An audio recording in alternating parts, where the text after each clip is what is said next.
Welcome to another holiday edition, the final holiday edition of More Bad News, brought to you as always. I have a prop now. Brought to you as always by Camel Cigarettes. Take the Camel's Challenge, smoke Camels for 30 days and see for yourself what a difference this cigarette can make in your life. So this is new, no script. No script. I had no time. I got to tell you, this is the first year that I have celebrated the holidays without having to work my ass off. You know, because the fall semester starts, and you've got students, and you've got classes, and you've got meetings, and everybody is busy, and nobody recognizes the fact that these are the holidays.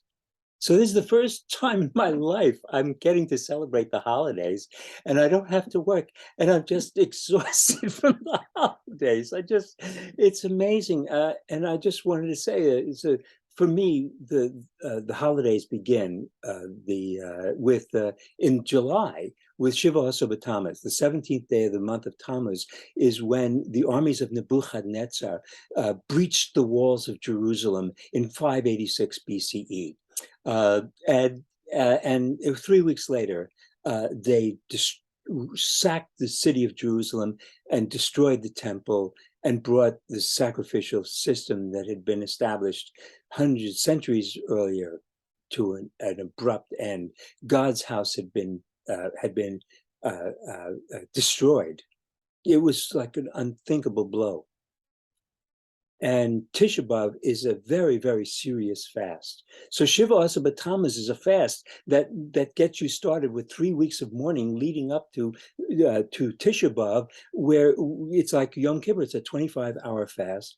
And then from that point on, you're heading towards Rosh Hashanah, where the book of life is opened, and the fate of every human being and the fate of the planet is laid out. And there's 10 days that you can just beg God. There are 3 things that you can do. You can pray, you can repent, introspect, and you can do good deeds, charity, manifest this introspection in how you want to transform your own life for the new year. Because on Yom Kippur, the book of life where your destiny has been written is slowly closing. And by the end of the fast, after 25 hours of fasting, when you're in the synagogue, and I no longer go to synagogue, but you're in the synagogue with these people praying all day long, the same confessions over and over again. By the end of the evening of all of this, there is an emotional sense in the congregation. You could feel the gates of heaven closing, and it's your last chance. It's beautiful. And then when it's over, it's now blowout time, because the harvest is coming. After all, the harvest is coming. You know, we did all this stuff, but the harvest is coming. And so now it's time to celebrate. And you got to build a sukkah. And building a sukkah, Karen said to me, this is the first year that she usually does it all by herself because I'm so busy. I don't have time to build a sukkah. So it all falls on her to build the sukkah. So it was just, you build a sukkah. And then you have 8 days of Sukkot. We're now in Hoshana Rabbah. That's what today is. And then there's Shmini Atzeres, and then the final Simchat Torah, which is there are 2 Jewish holidays of the year where we are encouraged to become inebriated more than normal. I mean, Judaism is an alcohol-consuming culture. Here's the way the rabbis want you to drink the wine. On Friday night, you fill up a cup of wine, and it should be about 4 or 5 ounces of wine. It should be a nice big cup of wine, and you make the blessing over the wine. And then the preferable way to drink the wine is to take it down in one draught. Just go You drink the whole thing and put it down. That's it. You've got the candles going. You just took a hit of alcohol that's going to knock you on your ass. I mean, it's going to have an impact. And the whole idea is that it should have an impact. They want to change your consciousness. That's the whole point of it. So Simchat Torah and Purim are two holidays where Judaism, which is an alcohol-consuming culture all year, says, now these 2 days, it's okay. You can go, and on Purim, the saying is that you should, get so inebriated you can't tell the difference between Mordecai, the hero, and Haman, the villain, and that means you're totally blasted. On Simchat Torah, it's not the same because we're dancing around with the Torah, but there's always alcohol put out, different sorts of alcohol, because it's a time to get inebriated. So this is the first year that I don't have this conflict. I don't have this struggle, and I'm just so grateful that I have the ability to have a few years like this. Hopefully, you take it one day at a time. It's like, if it's good now, then you have to be grateful and thankful that it's good now. So it's been another week of bad news. Just the thing that comes to mind is that there's a billion crabs. They're missing. This is a huge crab industry in Alaska, and they went out looking for the crabs, and the crabs are missing. Nobody knows where they went. But I think I might have the solution. If you read the Hitchhiker's Guide to the Galaxy, the porpoises did the same thing. Right before the Earth was about to be destroyed, they all left. They beamed up at some, passing ship. The crabs are gone. I don't want to. This is holiday, and I don't want to bring anybody down, but there were these Australian. There still are. They're not extinct yet. The Australian fruit bats, and they hang upside down in the fruit tree, and when the temperature reaches like 118 degrees Fahrenheit, that's about their tolerance, and they begin to drop out of the tree like ripe fruit.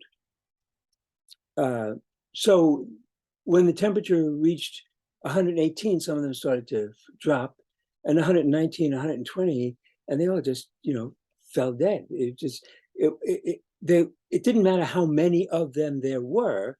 What really mattered was their tolerance level had been reached, and beyond that, none of them could survive. And sometimes there's one or two. That's how natural selection works. You have one or two that actually have a tolerance that's above the norm, and they manage to survive. And if you're lucky, and if you have millions of years, you can. But we don't have any millions of years. The life on this planet is rapidly and drastically and dramatically coming to an end with enormous suffering. But it's still a lovely spring. And it's Sukkot, and it's just, I go out every day. It's so beautiful out. How can you not feel the joy? So on Sukkot, and what I wanted to say a few words about today was on Sukkot, Shabbos on Sukkot, we read the book of Qohelet, sometimes called Ecclesiastes. I'm going to say a few words about it. I'm going to switch now to my script here. And this is not original to me. This comes from Robert Alter, and it's his introduction to Qohelet. So I'm not taking any credit for this. But But he said that the text was probably written a few decades before the conquest of Palestine by Alexander the Great in 333 BCE. So that places it in time. There's not much Greek influence. There are Persian loanwords, he said, and it's mostly in Aramaic, which had begun to take over as the vernacular in the early 6th century and 5th century BCEs, and also, not surprisingly, turns of speech and terms that show an influence of Aramaic. And there are some lexical and syntactical features that anticipate Rabbinic Hebrew. Okay, so this is linguistic stuff. They're really placing this. It is not influenced by the Greeks. It's before the Greeks. Now, so here you have the author is he says unblinkingly provocative reflections on the ephemerality of life, the flimsiness of human value, the ineluctable fate of death, like the work of a stubborn and prickly original who in all likelihood wrote in the early middle decades of the 4th century BCE. This guy is a man of my own heart. Though often Qohelet's maxims are subversive in content, or they seem to be citations of traditional maxims that are challenged or undermined by the new context in which they are set. For the most part, his observations are properly philosophical, inviting us to contemplate the cyclical nature of reality, of human experience, the fleeting duration of all that we cherish, the brevity of life, the inexorability of death, which levels all things. Of the propositions that he insists on most urgently, only the notion of life's brevity and of mortality accord with the consensus of biblical beliefs at that time. Everybody in the 4th century believed that life was short, and that was it. This is the idea that somehow we were going to live forever is a notion that comes into Judaism later on. The central enigma, Robert Alter writes, of the book of Qohelet is that the text of a radical descent, that this text of radical descent in its time, its descent on time, history, politics, and human nature are seen in such a bleak light, and yet it became part of the canon. So I just want to share one little thing from the chapter 1, verse 18, one of my favorites. Ki berov chachma rov koas v'yosif das yosif machol. For as wisdom grows, vexation grows. To increase learning is to increase heartache. Yosef das, the more you increase your understanding, Yosef machov. Machov is a wound. So increasing your understanding and comprehension of what's happening is to dig a deeper wound into yourself. That's it for this week.